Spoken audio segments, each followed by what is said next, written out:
We're demoing the Allocations module today, and as you can see, the Allocations module is a platform application. You can install it directly into the Intacct system and access it from Intacct with normal Intacct permissions.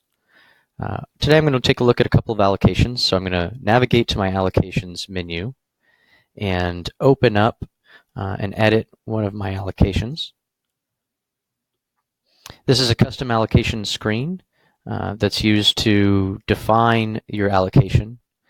An allocation is broken up into two main pieces. The first is the allocation pool, which is what we're going to allocate. And then secondly, the allocation basis, which is how we're going to allocate that pool. So on the allocation screen here, I have an example allocation. This is a departmental allocation. I've given it a name. I'm posting it to a special journal for allocations. And I'm posting it into and out of the original account that my pool is in, so that I'm simply changing the dimension values of the dollar amounts without changing the GL account that they sit in. If I wanted, I could choose to post to different accounts if I wanted to move the balance from one account to another. Here I have my allocation pool. This is a cost to allocate. This is a cost account that has some costs, maybe labor costs in this example, and I want to allocate 100% of these costs. If I wanted to filter and only allocate some portion, I could add filters. These filters are dimensional filters, and they support any of the standard Intacct dimensions. And if I choose one of the dimensions, the system will load the values for that dimension into my group value field. And I can choose to filter on individual departments or even department groups if I've set those up in the system. I can also have any number of filters. Once I've defined my pool, which is what values I'm going to allocate, I need to decide how I want to allocate them. So in this case, I want to replace or update the departments on these values with the department percentage table or breakdown that is in the statistical account, which is my allocation basis.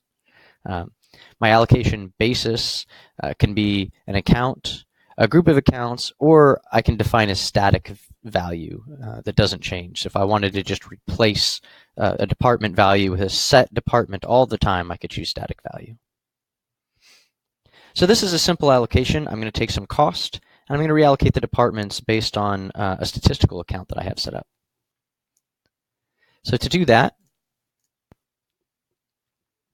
I'll open another tab, and I will navigate to Run Allocations.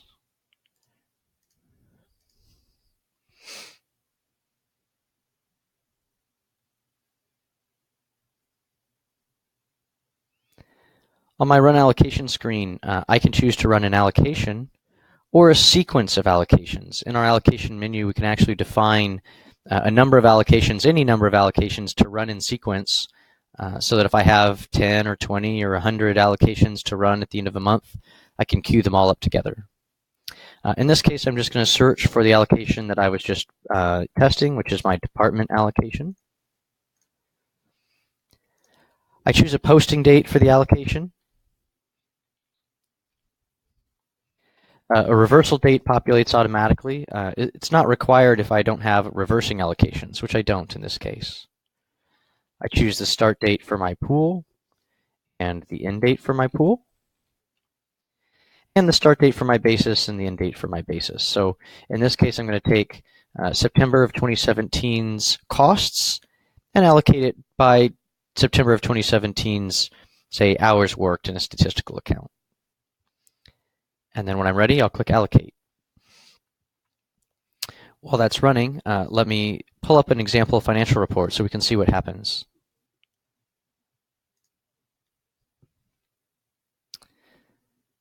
In this report, you can see that we've got my cost to allocate, and I have that broken down into three departments, X, Y, and Z. $100,000 of total cost that's currently sitting at $50,000 in X, $30,000 in Y, and $20,000 in Z. Now I want to reallocate that on this basis. So maybe these are 100 hours worked across these projects, and you'll see that even though I have $50,000 of cost recorded to X, that's my fewest number of hours worked. And so if I were to reallocate these this cost by these department structure, then I would expect out of 100,000 to have 18,000 allocated to X, 30,000, 36,000 to Y, and 46,000 to Z. And one of the things to point out here is that I'm actually posting my allocation, in this case, to a user-defined book. And by doing that, I'm able to look at a before and after. So my allocation entry, because it posts into a user-defined book, it doesn't change my accrual values. It only changes the values in a special book that I can report on for management reporting. Of course, you'd have the option to post directly to your accrual book if you wanted. The allocation has finished, so let me refresh my report. And you can see that that's exactly what the system has done, is it's reallocated the $100,000 so that $18,000 are in X, $36,000 are in Y, and $46,000 are in Z. Now that's a very simple example. While it's up, let me show you the attachment to the email I got for this entry. Gives us an auditable breakdown of how this was calculated. And so you can see here I have all the information about what accounts are being debited, what locations and departments, and the pool start and end date and pool amount, the basis start and end date, and then the percentages that were used to calculate these dollars. So once the entry is posted, you have this audit log of exactly how we calculated the entry. All right, let's take a look at another allocation. This one was a simple allocation, but let's take a look at one that's a little more complex.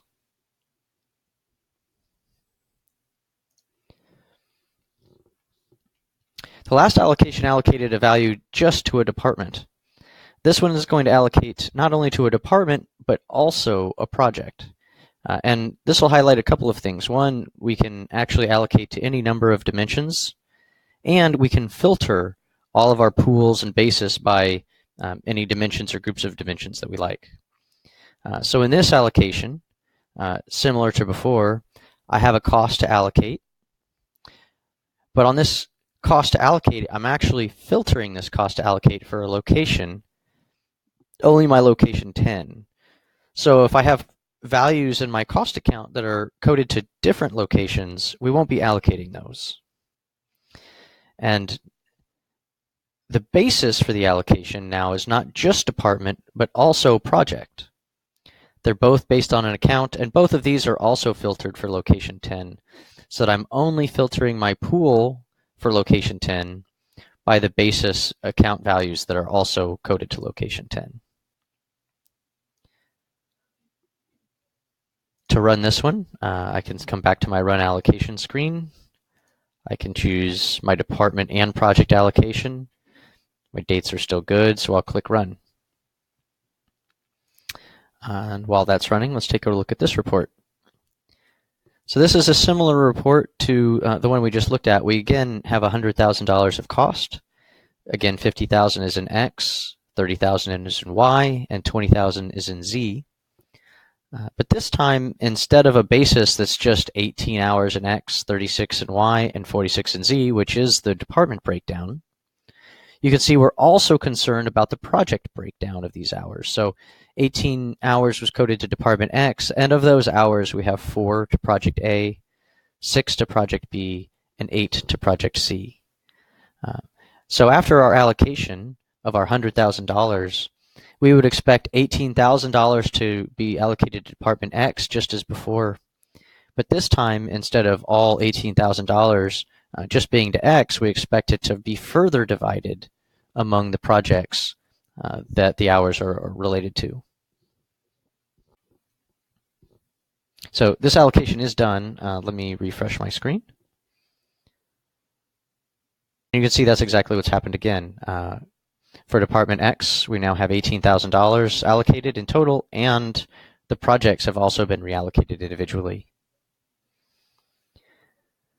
So what this means is the tool is able to take any account balances and reallocate them from any number of dimensions to based on any sort of basis, whether that's a financial basis like amount of revenue by product or product line, or whether it's a statistical basis like headcount by department or square footage by office location.